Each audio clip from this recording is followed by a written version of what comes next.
Buenas noches, esto es Zona Franca, yo soy Daniel Pacheco y se acabó el año, ya casi, y hoy les traemos el resumen, el máximo resumen de lo que fue este 2019 de muchas noticias. Las reducimos a 10 grandes hechos del año y se nos queda mucho por fuera y aquí van, en orden más o menos cronológico. El año empezó con la bomba del ELN a la Escuela de Policía General Santander, murieron 23 policías, la mayoría cadetes, fue el peor atentado terrorista en Bogotá en 15 años, desde la bomba del club El Nogal.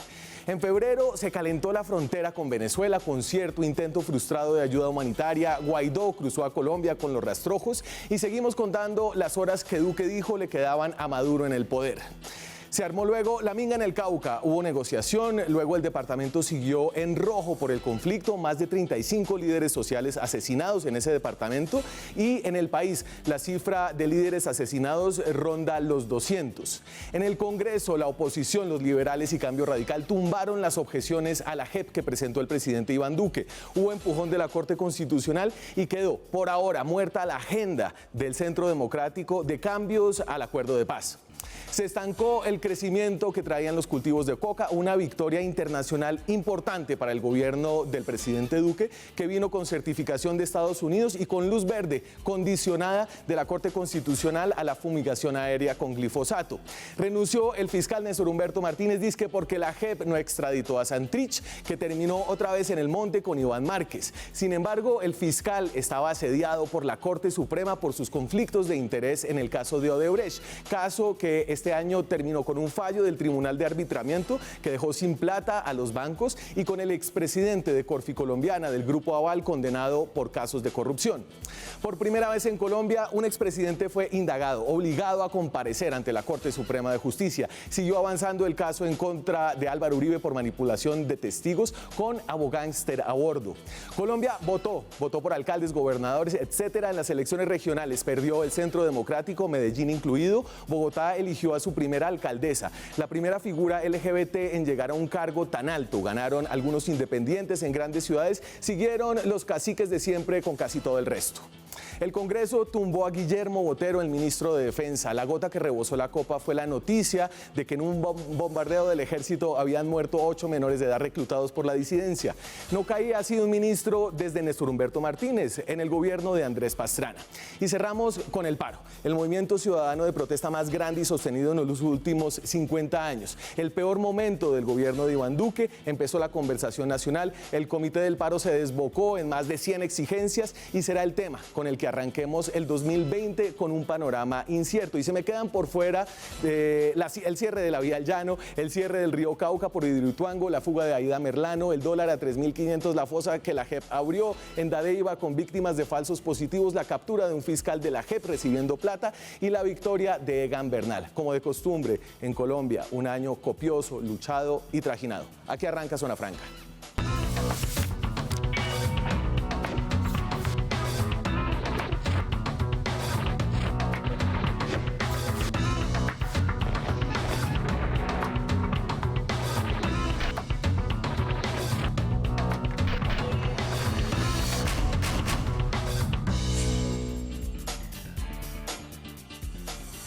Y para este gran resumen del 2019 me acompañan dos periodistas que han comido prensa día a día, han reportado acerca de muchos de estos sucesos. María Alejandra Villamizar es periodista, trabaja en Caracol Televisión y tengo el gusto de que me acompañe esta noche ya de diciembre, cuando las agendas se aprietan, los almuerzos se alargan y las copas se rebosan. Muchas gracias por venir.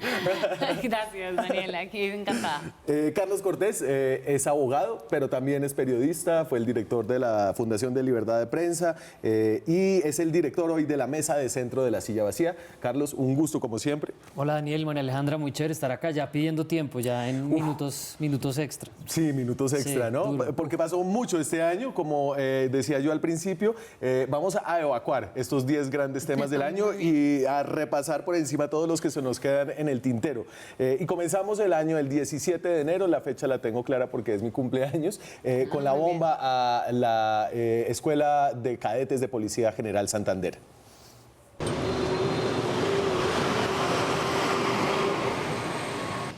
Y entonces este fue el atentado terrorista más grave en la ciudad de Bogotá en más de 15 años, desde el 2003, cuando fue la bomba del Nogal, murieron 23 cadetes, la bomba la puso el ELN, hubo una investigación flash después que dio con 2 capturados, si no estoy mal, Sí. y la autoría intelectual sigue siendo lejana a la del ELN. Hágale, Carlos.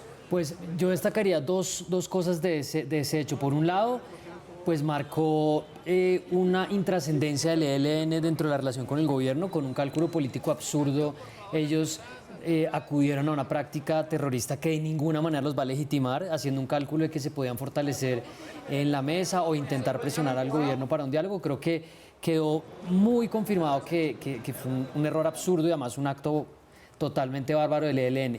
Por el otro lado, relacionado con el gobierno, este hecho de alguna manera le permitió durante un tiempo, porque no le duró mucho, 2 semanas. al presidente Duque como tener una bandera de seguridad democrática, volver a encontrar como un discurso parecido al que había hecho muy popular al expresidente Uribe, e incluso medios como la revista Semana, me acuerdo que en su momento dijeron que él había encontrado de pronto ahí una narrativa que hasta ese momento no tenía, pero como usted decía, realmente fue corto y pues no hubo como un amago de que venía una idea de una seguridad democrática disfrazada o reempaquetada, y creo que hasta ahí llegó un poco esa idea. Y usted que estuvo en los diálogos con el ELN de Santos, después de esto vino toda la discusión de los protocolos y de qué hacer con los comandantes que estaban en Cuba. Sí, discusión que continúa todavía y que tiene obviamente como respaldo para las tesis del gobierno en desconocer los protocolos y no permitir que los guerrilleros del ELN salgan de La Habana. El hecho del atentado terrorista, sin duda un atentado, digamos, como todos los atentados terroristas, pues monstruoso, porque al final estos hechos mostraron además un accionar nuevo para el ELN. Recordemos que entró un guerrillero manejando el carro a la Escuela General Santander, lo cual es también inaudito, entrar a una guarnición pues protegida, Sí. ¿no? O sea, iba a decir militar, que es de la policía, pero de todas maneras, así sea una instalación de formación académica, tiene que estar custodiada. No se entendió nunca qué fue lo que pasó, cómo ese carro entra y cómo llega hasta el momento de la formación y explota el carro ahí. Primero ese punto. Claro, empezamos a discutir si había como guerrilleros suicidas en algún momento, ¿no? Claro, porque además en el ELN eso no había pasado y empezamos a que lo identificaron muy pronto. El señor era mocho, entonces que era como mocho, cómo maneja el carro, bueno, todo esto que pasó.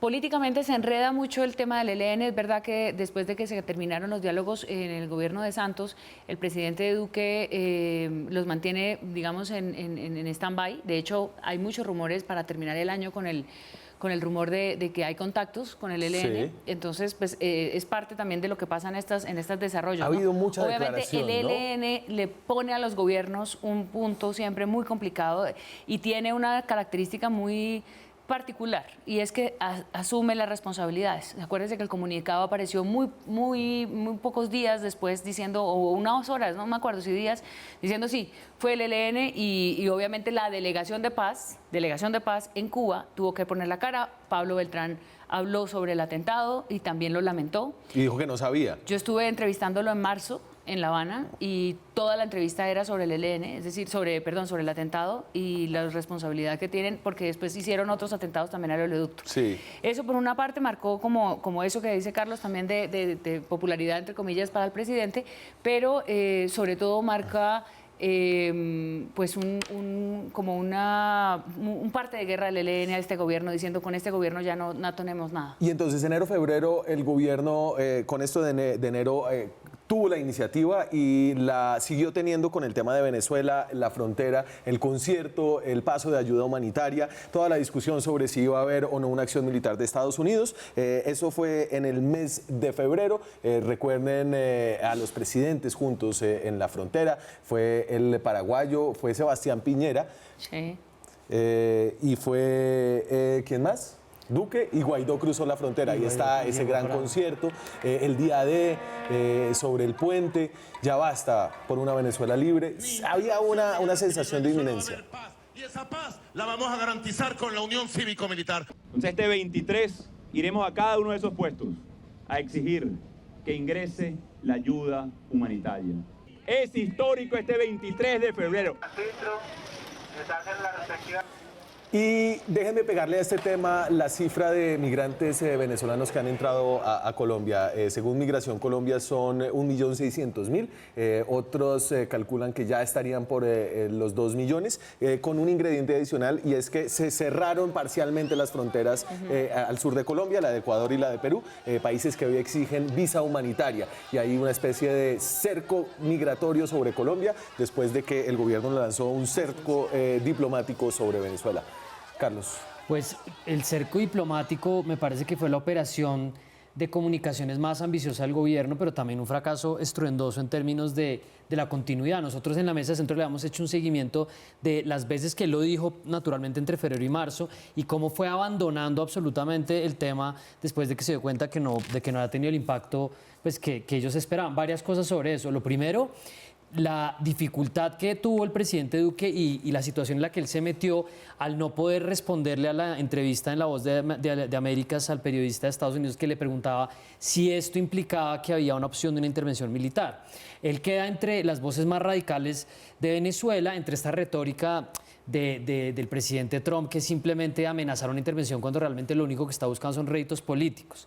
Los medios de comunicación se montan en el tema del concierto, se montan en el tema de la frontera. Sí. Hay como una sensación de que Guaidó de pronto es un personaje muy importante. En ese momento nosotros hicimos un video donde decíamos que realmente el que estaba atrapado en un cerco diplomático era Duque.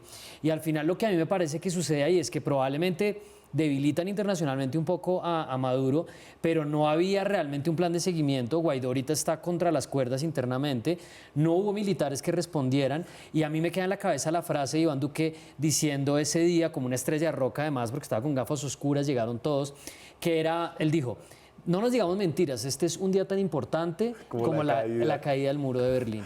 Ouch. Y ahí hubo un error de cálculo. Hay varios ouch ese día. Vienen, y en el año también. El ouch principal de ese día, Daniel, para mí es la oposición venezolana, o digamos, uno de los ouch. La oposición venezolana no tenía ni idea qué iba a pasar el día después. Ellos estaban convencidos en una cosa que además parecía bastante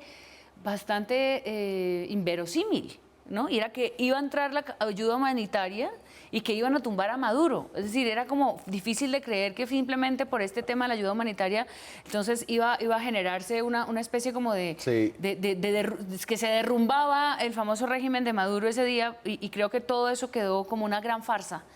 Y esa gran farsa pues ha costado mucho porque en el fondo el presidente Duque apostó todo ahí. Digamos, el canciller además se metió a fondo con la política estadounidense.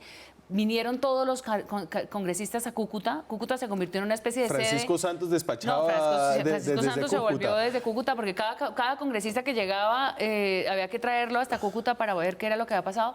Y un tema muy digamos, una interrogante. ¿Qué hubiera pasado si del otro lado, o si ese día del otro lado hay un disparo, por ejemplo? Que yo creo que fue la apuesta que hicieron. Y acordémonos que Maduro está asesorado por los cubanos y que eso saben, ¿no? De saber cómo responder ante lo que ellos llamaron provocaciones. Sí. Entonces lo que hicieron fue poner un container. Atravesaron los containers, y de ese otro lado de Venezuela no pasó nada. Un error de cálculo, lo dijo el embajador Francisco Santos. Sí. Después se dieron esta cuenta semana lo reconoció. que lo habían llevado muy lejos. No es muy claro cómo van a salir. Pero además, un elemento adicional con lo que usted hablaba de la migración venezolana, y es que en los días posteriores al cerco diplomático, al concierto en la frontera, se generó una tensión enorme.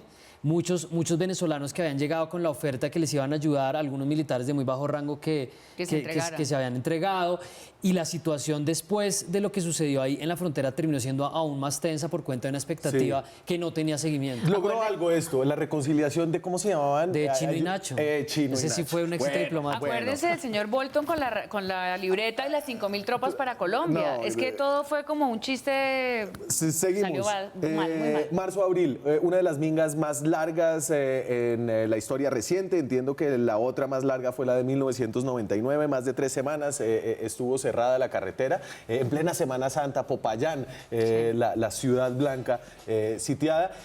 Y aquí les traigo unas cifras: 52 personas asesinadas y 74 amenazadas, 9 atacadas según Naciones Unidas en el territorio Nasa del norte del Cauca. Ahí está la minga del 9 de abril, y la minga vino a Bogotá el 4 de diciembre. Empezó la calentura en el Cauca. Sí. siguió, digamos, la Siguió. calentura del Cauca. Recordemos además que pasaron varias cosas. El presidente Duque, después de no querer aceptar, digamos, esa conversación con los indígenas, va hasta allí y no se da el encuentro. Por unas amenazas. Porque se da por parte del fiscal, Néstor Humberto Martínez, a conocer un supuesto plan para atentar con el presidente. Entonces, la minga, que en esencia es una reunión pública entre los indígenas, pues para muchas cosas, digamos, significa muchas cosas la minga, pero lo querían recibir al presidente en un sitio público, en el parque, donde estaban todos. Y el presidente tuvo, por problemas de seguridad, que hacer la reunión o plantear la reunión en un sitio cerrado. Esa reunión no se da. Y eso es uno, digamos, también un fracaso, entre comillas, del manejo que le tenía que dar el gobierno a esa minga. Pero se llegan a unos acuerdos y la minga se levanta concertadamente. Sí. Estuvo allá Gloria Alonso, la entonces directora de planeación, estuvo la ministra del Interior. Logran sacar como un acuerdo de unas acciones inmediatas que evidentemente no detienen lo que sería después la seguidilla de masacres y muertes de líderes sociales en ese departamento. Pero es que hay un elemento además adicional que uno lo puede conectar con el gobierno de Santos también, y es una situación que se repite siempre en el Cauca, como se repite también en el Chocó, y es como vamos a tener más pie de fuerza, vamos a poner más ejército, vamos a tener más operativos, y les ponen nombres, ¿no? Operación Sodoma, Operación Toma Final, Operación Ahora sí lo resolvimos. Entonces, de nuevo, lo mismo, sí. Es el mismo tema, pero enmarcado en dos elementos adicionales. Primero, yo creo que Duque muestra una debilidad de no poder dialogar con ellos, más allá de los elementos de seguridad, pues que nadie pone en duda que al presidente hay que protegerlo, como que no logra quedar la foto de él abiertamente hablando con ellos. Y el segundo elemento que se inscribe en lo que usted dice, el asesinato. Porque sí llegan a un acuerdo, claro, ¿no? Y entonces no lo sella con la foto. Que es lo que ahorita están diciendo, no se implementan. Y el último elemento es que se da en el contexto del asesinato de líderes sociales y en una discusión de que para mucha gente el Centro Democrático no estaba queriendo implementar los acuerdos de paz. Entonces ahí la minga creo que hace como una especie de preámbulo que después se conecta con lo que vimos a final de año. Y no quiero dejar por fuera el argumento recurrente alrededor de los problemas del Cauca del gobierno, el narcotráfico.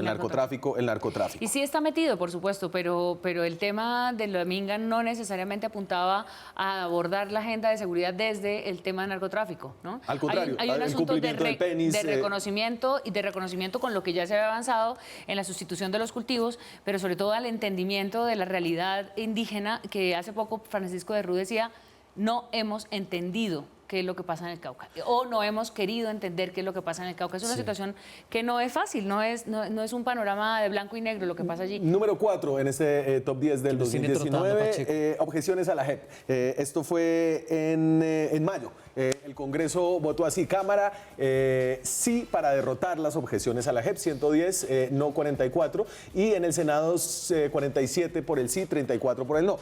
Los congresistas que tanto se quejan de que la Corte Constitucional tiene que decidir y legisla por ellos, tienen que solicitarle a la Corte que les diga si eso es una mayoría, la del Senado, y la Corte finalmente dice si es una mayoría. Porque es que además el uribismo sale con una teoría absurda ese día, una cosa de fake news y desinformación, que fue decir que por el hecho de que no se había contado con la votación para revisar las objeciones, se habían hundido esos artículos. Me acuerdo perfectamente a Paloma Valencia y al senador Araujo diciendo que se había salvado la democracia y que se había hundido la ley estatutaria, y era una cosa absolutamente falsa.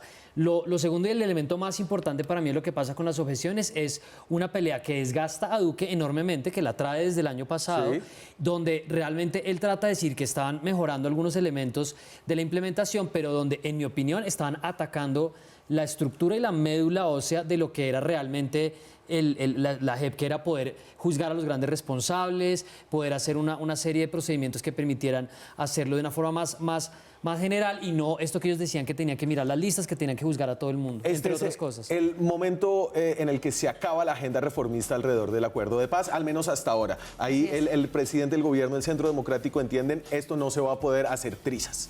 Era como la apuesta por la que tenía que pasar Duque justamente al llegar al poder. y es, vengo con la agenda, él decía ni Hacer prisas algo, ni sí. risas, porque le gusta hacer versos, pero el punto era, tengo que llegar a plantear las objeciones a la JEP, y creo que cumplió ese paso en el sentido de plantearlo, de salir derrotado de ahí, y el acuerdo de paz fortalecido en la medida en que se conserva uno de los pilares fundamentales. Ahora, el debate, Sí. de todas maneras, es alrededor de la impunidad, que es un poco el caballo de batalla Claro. que ha llevado la oposición del uribismo al acuerdo de paz de La Habana o del Colón. Entonces, me parece que sobre el tema de la impunidad, luego la JEP empieza a darse su pelea sola, y ahí va cabalgando, pero creo que el uribismo encabeza al presidente como que hizo su apuesta de gobierno más importante frente al acuerdo de paz, y ahora le toca cumplirlo. Vamos 4 de 10, los 10 grandes hechos del 2019, ya regresamos. Seguimos en Zona Franca, son las 9:25 de la noche. Estamos en directo desde Bogotá repasando los 10 hechos más importantes de este año. Vamos en el quinto, la cifra que salió de crecimiento, en este caso estancamiento de los cultivos ilícitos, una cifra muy esperada con implicaciones internacionales y salió bien en las dos mediciones que hay. La que hace la ONU pasa de 171.000 a 169.000, una reducción muy pequeña de 1,2%. Y en la de los gringos, la de la Casa Blanca, de 209.000 a 208.000, también hay una reducción, pero esto le sirve al presidente para ir a Estados Unidos, le sirve al embajador de Estados Unidos para ser certificado y le sirve al Centro Democrático para su discurso. Además, eso sucede unas semanas después de que Trump regañe públicamente a Duque y le diga Que es un buen muchacho, pero que es muy querido y todo, y que lo visitó, pero que no ha podido Pero hacer que no ha hecho baje, nada que por no ha hecho nada para que nosotros. baje Se me había droga. olvidado eso. Sí, eso pasa ahí en ese contexto que pues lo hace quedar un poco mal porque supuestamente era una visita muy exitosa. A mí el tema de las hectáreas y la cantidad de hectáreas me parece un poco triste en cierta manera, porque fue el regreso que lo vimos desde la primera visita oficial de Duque como presidente electo a Estados Unidos, fue el regreso, decía, a volver a medir el problema del narcotráfico como cantidades de matas. Obviamente que el presidente Duque heredó una situación de la parte inicial de la implementación del acuerdo de paz bajo los últimos años del gobierno Santos, y era que había más producción, había unos A ver, intentos... heredó la explosión en el aumento de cultivos Que y tuvo, producción claro, de cocaína más grande de la historia de y que Colombia. tuvo que ver además con el final de la negociación, donde muchas de las cosas que tenían que hacer estaban en pausa, pero había una política un poco más clara de dejar de hablar de hectáreas, pero de sobre todo cambiarle los términos de conversación al gobierno norteamericano. Entonces, cuando volvemos a medir cantidades de matas, pues efectivamente es algo que se va y se le dice a Estados Unidos como, mire, hemos mejorado, pero fue en un retroceso para mí en general de cambiar la política pública y volver a lo mismo que estábamos hablando hace 10, 15 o 20 años. Colombia está recibiendo cerca de $700 millones al año de ayuda estadounidense, uno de los niveles de ayuda más altos. Sobre la cifra que dice usted. Pues es que al narcotizar de nuevo, digamos, al poner en evidencia que la relación con Estados Unidos está siempre mediada por el tema del narcotráfico, no solamente retrocedemos en ese discurso, como dice Carlos, sino que al final siempre tenemos que preguntarnos qué pasa si nos aparece la palabra certificación o desertificación. Y creo que esa cifra de ayuda en buena parte se va a trasladar simplemente en fumigación. Y esa fumigación es un debate también que habíamos dado, porque además tenemos una prioridad en agenda ambiental. Se supone que estamos avanzando a tener como prioridad la agenda ambiental, y hay un debate que no se va a zanjar, porque vamos a empezar a fumigar, es decir, ya es evidente, ya están listos los equipos, ya la policía... En julio la Corte otra vez, Constitucional vuelve a condicionar la fumigación, pero básicamente le da la luz verde. Pero exacto, y ya está además todo listo porque los americanos lo pusieron sobre la mesa y lo pusieron como condición. Y volver a pensar en un país certificado donde esa ayuda no entre directamente, porque recordemos que además en el momento del punto más alto, en el finales de los 90, del conflicto, cuando ya permiten que la ayuda norteamericana le ayude, digamos, a la lucha contra la guerrilla, pues ahí ya se genera, digamos, un desbalance en términos militares. Pero lo que vale la pena aquí pensar es que perdimos, digamos, la hegemonía un poco que habíamos logrado, un poquitico, bueno, hegemonía no. El manejo un poquito en la agenda del manejo sobre el narcotráfico. Y usted ya me pone una de las hechos del 2020, que será la fumigación aérea de cultivos Y ilícitos. además nos Así es, prometieron drones y una cantidad de tecnología Lo que dio. lo iba a solucionar y eso En la Lauro, misma rollo, con el mismo glifosato, Es lo mismo, se va a hacer en el exactamente mismo plan de lo que toda con la los vida mismos hemos visto y resultados. que han dicho además entre otros como el general Naranjo o gente que ahora se volvió pues ahora son de un lado o del otro, pero gente que tuvo la experiencia diciendo esto no nos llevó a ninguna parte. No sirve, es caro. Número 6. La renuncia del fiscal general Néstor Humberto Martínez, y aquí la voy a pegar con un hecho de agosto, que es el retorno de Jesús Santrich a las armas con Iván Márquez. Entonces, se abrió una puerta falsa para restringir la extradición, dice el fiscal, en un discurso en el que, ¿cómo es la expresión que utiliza, Carlos?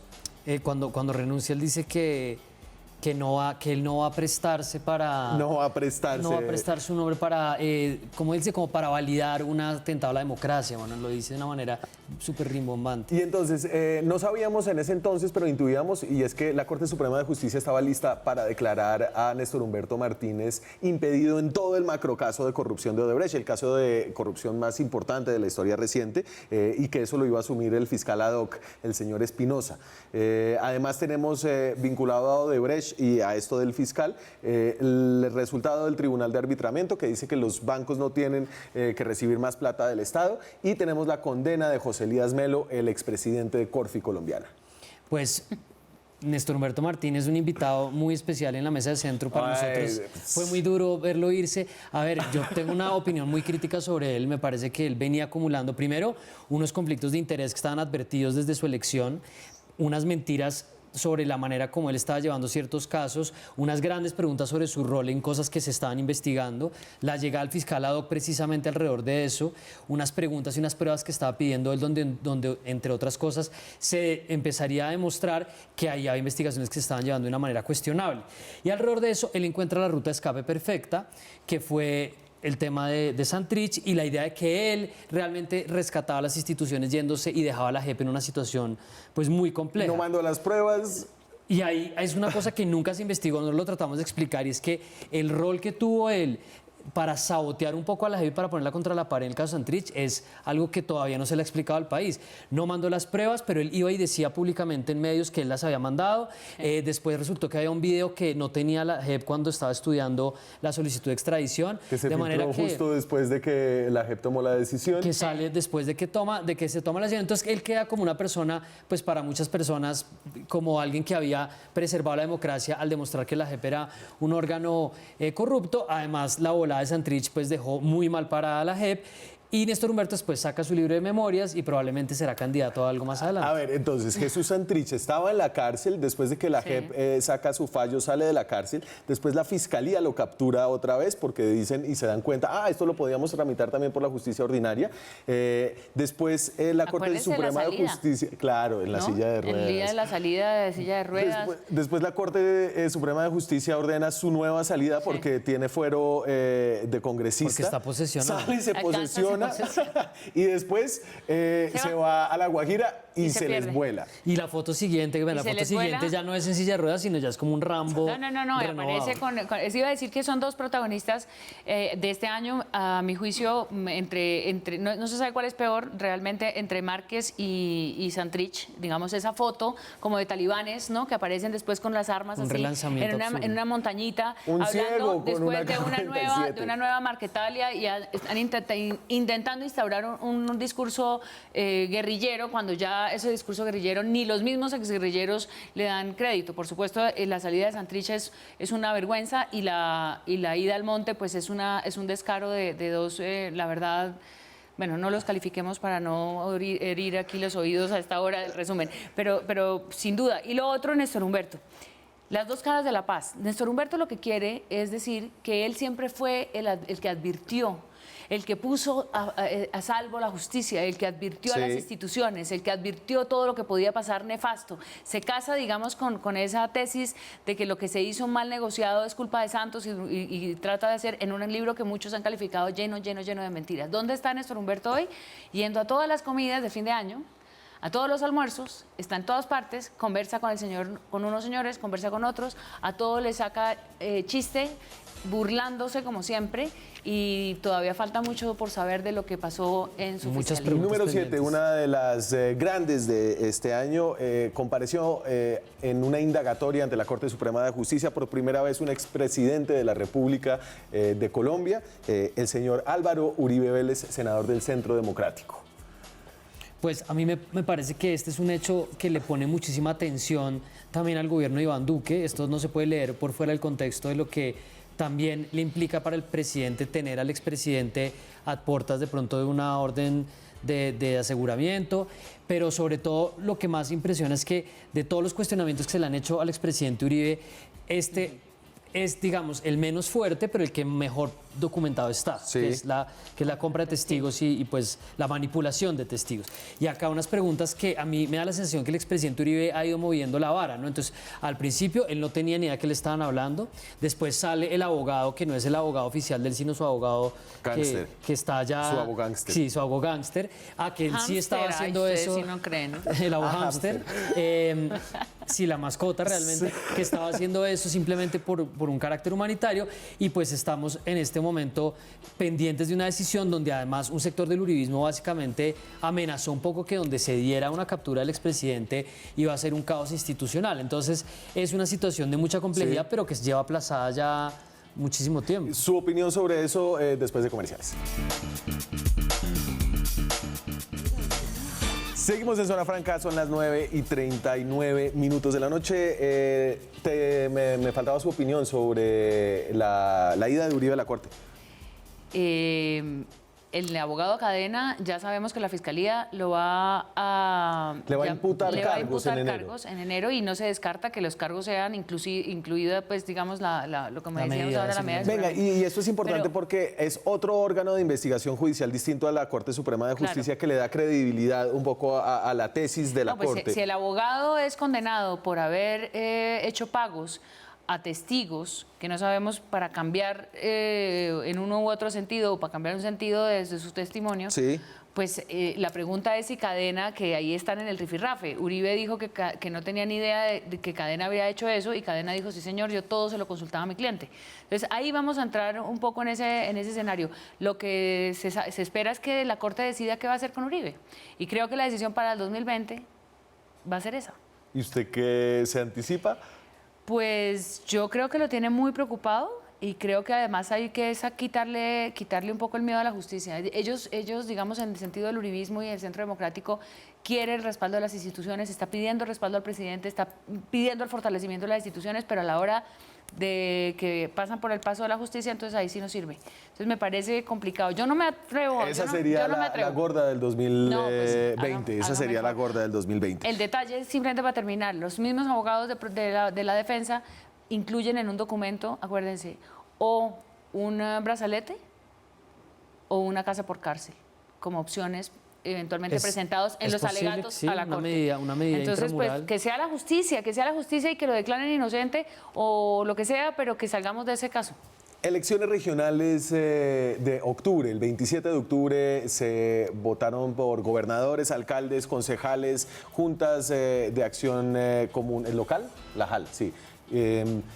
Y diputados. Y entonces aquí tengo tres caras de esas elecciones, la de Claudia López, el palo de las elecciones que fue definitivamente el de Daniel Quintero en Medellín, y lo que sucede en todo el resto del país. Digamos que en Barranquilla siguen los Char al frente con una maquinaria clientelista, pero de fortalecido. buena gestión, es decir, hay que decirlo allá, la gente los quiere, pero los gamonales siguieron mandando en todo el resto del país.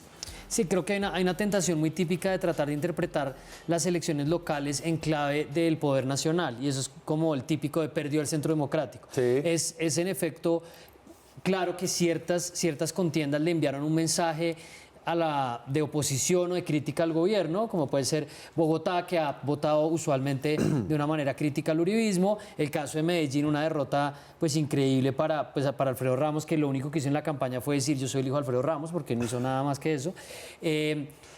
la consolidación del proyecto de los Char, que yo pienso que dentro del bogocentrismo nuestro estamos dejando muy de lado en muchos de los cubrimientos locales el fortalecimiento de esto que va más allá de simplemente Barranquilla y Atlántico. Sí, pero además creo que ahí no hemos podido salir de la mirada bogocentrista de estos son unos clientelistas típicos de la costa atlántica y no sé si hay una mirada como más matizada que habría que A mí, darles. Para el nosotros 2022 nos van a responder esa pregunta. va a ser clarísimo que ese va a ser el debate del proyecto exitoso del charismo en Barranquilla y en Atlántico. Para mí, en definitiva, es un proyecto eficiente, es un proyecto que ha tenido gestión y aprobación con unas preguntas grandes alrededor de participación, de control alrededor de los medios, bueno, lunares de algún estilo. Para cerrar un poco el tema de las elecciones locales, el caso de Bogotá, creo que el hecho de que Claudia López haya ganado, una persona abiertamente homosexual, que hayamos además visto esta semana su matrimonio, pues es un mensaje también para algo que también uno ve en las marchas y uno ha visto en las manifestaciones de final de año, y es como un mensaje de los jóvenes hacia el gobierno nacional de que queremos un país que empiece a hablar en clave del futuro y no en la misma clave de antes. María Alejandra, el 78% de los votos a candidatos a alcaldías y gobernaciones fueron para coaliciones. Una participación superior que rondaba, dependiendo de las distintas digamos, alcaldes o gobernadores, del 60%. Se habla de si estas elecciones fueron o no, digamos, unas elecciones que le van dando ya, le va mostrando la puerta de salida a los partidos. Evidentemente no podemos quedarnos sin partidos, las instituciones democráticas por excelencia, pues digamos, pero sí hay un llamado de atención. Esas coaliciones, ¿por qué se dieron? Porque muchas veces se actuó al pragmatismo. ¿Cuál va primero? ¿Cuál tiene más plata? Sí. ¿Cuál tiene más chance? Y ahí llegamos todos. Todos. Hubo coaliciones entre el Polo Democrático, 6, 7 partidos. los Verdes, o sea, hubo coaliciones hasta de 7 partidos, incluso de 8, y otras de 4 o 3. Liberales, conservadores, donde además todos estaban metidos. juntos, por ejemplo, aspirando a la alcaldía de un municipio y luego iban en competencia para la gobernación. O sea, una cosa de locos, no hay incoherencia. Y muy difícil de leer, ¿no? Una inconsistencia total, muy difícil de leer, obviamente para reclamar triunfo y sobre todo para la gobernabilidad. Usted con 7 partidos, ¿cómo se reparte el poder? Digamos que eso es parte de lo que los nuevos mandatarios tendrán. Un fortalecimiento muy grande de los gobernadores. Yo creo que salieron gobernadores muy fortalecidos, como caciques, ¿no? O sea, Dilian Francisca puso gobernador, en el Boyacá puso gobernador, Amaya puso gobernador. Es decir, creo que hay unas cosas muy importantes del fortalecimiento de algunas gobernaciones. Y por fortuna, por suerte, tenemos sobre la mesa la pregunta de si el país cambió o no, un poco frente a lo que está diciendo Carlos de la votación en Bogotá, de Medellín. Lo de Medellín es muy impresionante. Un palo.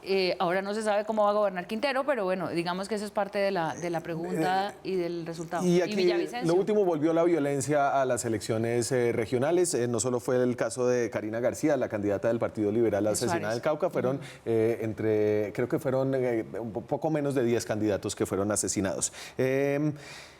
Principios de noviembre, Guillermo Botero, exministro de Defensa, sin defensa, tituló El Espectador en su portada. Guillermo Botero cayó por una chiva de Roy Barreras, una de las grandes chivas del año realmente, no de un periodista, de un senador, y fue que 8 menores de edad habían muerto en un bombardeo en Caquetá del Ejército, menores de edad reclutados a la fuerza por disidencias de las FARC. Carlos. Pues para mí Guillermo Botero fue un ministro que nunca tuvo ningún tipo de empatía con los problemas que estaba enfrentando, no supo comunicarse nunca con la gente, fue soberbio, fue irrespetuoso y fue además mentiroso. Desde que él empezó, yo me acuerdo cuando estaban los debates del glifosato, que él así sentado a medio lado decía, yo en mi finca he fumigado y con glifosato eso queda súper bien.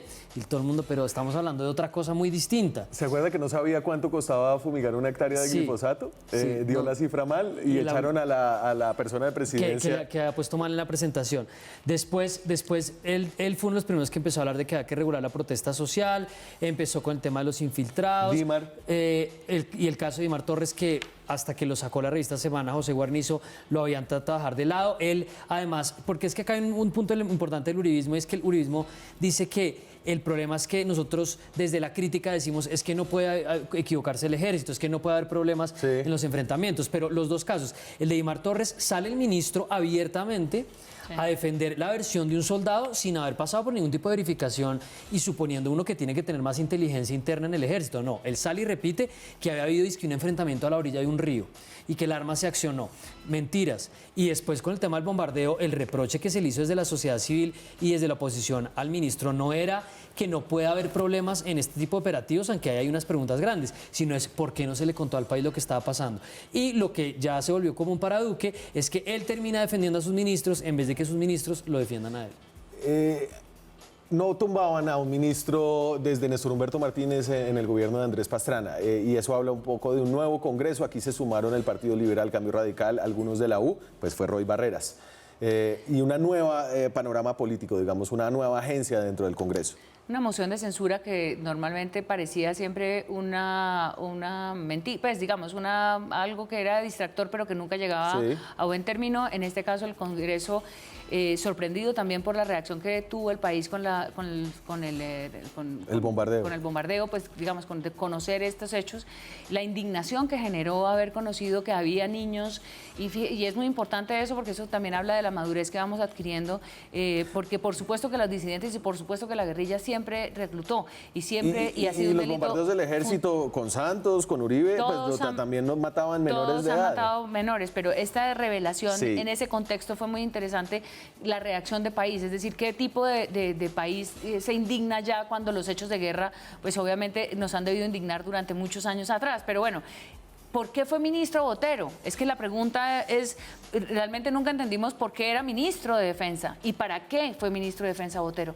Los mismos militares, la cúpula y muchos de los militares que estuvieron, que se hicieron cambios además durante su paso por el ministerio, pues no se sentían a gusto con el trato que les daba el ministro. Y creo que también ahí está bueno, también tiene que ver el ministro con la presentación del presidente en la ONU, ¿no? Con las fotos. Claro, el dossier. El dossier con fotos que no eran digamos, que no eran las fotos que estaban mostrando. Entonces, muchas preguntas alrededor de por qué Botero y por qué un dirigente gremial hiciera cercano a Uribe. Entonces, si lo que hizo era fue supuestamente eso, ¿no? El expresidente Uribe era entonces el que tenía la ascendencia sobre Botero. ¿Y para qué? Un poco toda esa pregunta, pero Botero se fue y creo que es uno de los grandes, digamos, hechos políticos para este gobierno que le marcarán sin duda al presidente Duque. Y ahí ya había un país que no estaba contento, lo de los bombardeos lo mostró, y eso se desarrolló y evolucionó en lo que sigue siendo el paro nacional. Hablamos de eso después de comerciales. Seguimos en Zona Franca, hemos hablado ya de los 9 grandes hechos que marcaron el 2019, nos queda el 10, el más importante según muchos, el que vivimos ahora mismo, el paro nacional. Antes de eso, hacemos una revisión a lo que fueron las redes, los memes en este año para el presidente de la República, Iván Duque. Esto es Enredados.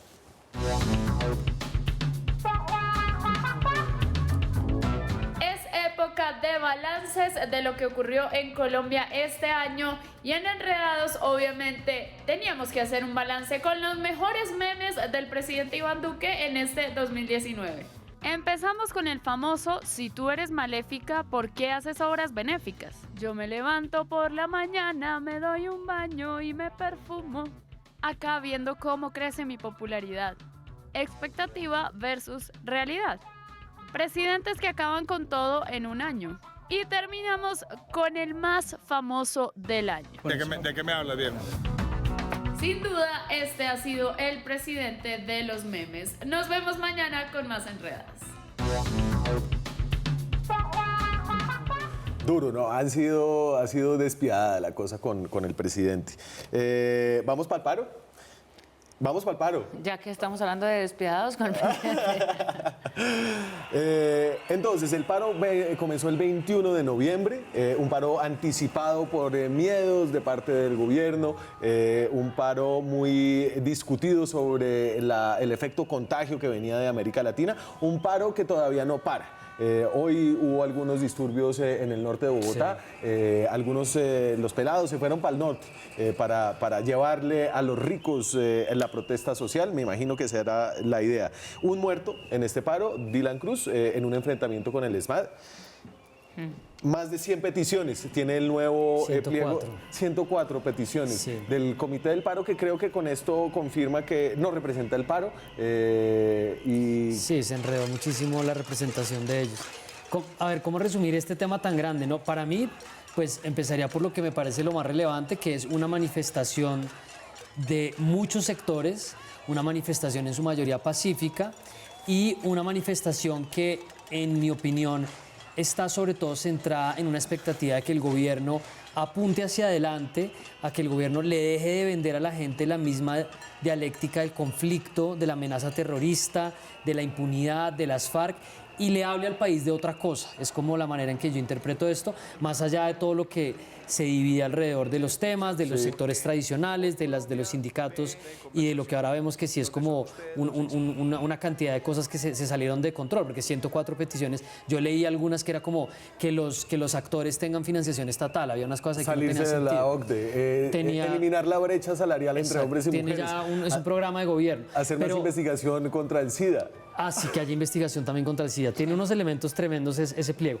Sí. Un elemento relevante que me parece importante de esto es la manera como lo enfrentó el gobierno. En mi opinión, el gobierno quiso o ha querido gobernar como hacía oposición. Y lo que ellos hicieron cuando empezó la idea del paro, que además lo terminó fortaleciendo, fue generar miedo.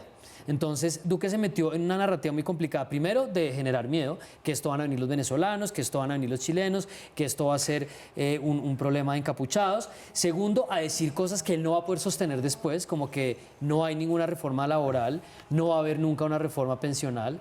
Y tercero, que realmente él no pudo conectarse alrededor de esta conversación y lo único que hicieron fue sacar ahora un nuevo programa de Conversando con Duque. Ahora tienen Conéctese Nos con está Duque. haciendo la competencia. Para tratar de hacer, sí, va a ser como en cualquier momento un zona franca con Duque. Y yo pienso que ahí está la pregunta y es cómo el gobierno le va a poder hablar a la gente. En este momento creo que no lo está pudiendo hacer. María Alejandra. El 21 y el 22, lo que pasó en Bogotá y en Cali, los toques de queda, medidas que no se habían tomado en Colombia desde los años 70. Creo que la gran pregunta, cuando el alcalde Peñalosa sale y dice el viernes por la noche, esto es un montaje, esto está articulado, la gran pregunta es quién lo montó y quién lo articuló. Creo que la expectativa de miedo que había para el 21 Lo de se los desbocó. vándalos que se iban a meter a las casas, Sí, todos sí, los las vecinos en casas, pijama. todos los acordémonos, lo que pasa es que la gente asume una actitud digamos, de defensa, pero circula o sea, vivimos un momento de pánico. Sí. Petro diciendo que había que armarse y defenderse. No, es una Desde cosa de las dos absolutamente orillas. loca, pero eso por un lado. Ahora, ¿cómo rescata la ciudadanía, que es lo más valioso de esto, ese miedo con la cacerola? Cuando aparece la cacerola, Sí. empieza a ganarle al miedo y la cacerola es la que está trascendiendo. Ahora, ¿de dónde viene la cacerola y hacia dónde apunta? Eso es dificilísimo. Estas manifestaciones empiezan a volverse, a generalizarse, digamos, y se vuelve luego cada persona marcha por algo, cada persona se interesa en estar en la calle por algo. ¿Quién canaliza eso y de qué manera se puede canalizar? Sin duda, no son los 104 puntos del paro. No, Me por ahí parece no va a que ser. se equivocan profundamente, casi que ridiculizan Sí. la seriedad y digamos el momento que está viviendo el país al presentar una agenda que además no solamente es imposible, sino que ya entra en el escenario, digamos, de lo utópico y de lo... Venga. Alguien me decía... eso es porque entró el Congreso de los Pueblos y entró la agenda del ELN. Y nada raro que digamos que haya un poco de todo, una mezcla de todo. ¿Usted Sí. cree que el paro va a ser noticia en el 2020? Sí. ¿Va a ser uno de los hechos del año Sí. del 2020? Sí. Carlos. Sí, yo también creo que esto va a seguir. Bueno, esas son las 10 noticias, se me va a acabar el programa. Tengo las del tintero. La captura del fiscal Bermejo recibiendo plata con el tuerto Gil, el de la JEP. El cierre de la vía al llano. Cara de montajes. Hidroituango secó el río Bueno, Cauca Hidroituango. varios días. Se fugó Aida Merlano mientras se hacía un blanqueamiento de sonrisa. La condena Blanqueó su condena. por la ventana con una cuerda. Ya, No, se no, quiere en entregar. moto, No. y luego lo de la hija, que es No, igual le de... empelotaron a la hija, Sí. Ella se empelotó. La condena del exmagistrado Jorge Pretel, el primer magistrado de la Corte Constitucional en ser condenado, la fosa que la JEP abre en Dadeiva, Antioquia, empieza a mostrar algunos resultados, el PIB por encima del 3%, Egan Bernal y Wimbledon, y la Copa América el 2020, ojalá ese sea uno de los grandes temas. El gran del triunfo próximo de año. Egan Bernal en el Tour de Francia, eso es la gran noticia del 2019. Muchas gracias a ustedes, qué cansancio este año, descansen mucho. Gracias. Suspiremos, Vamos a respiremos y vámonos a descansar, sí. Con eso me voy. Nosotros la Navidad. nos vemos mañana con más periodismo, con más debate, más opinión. Chao.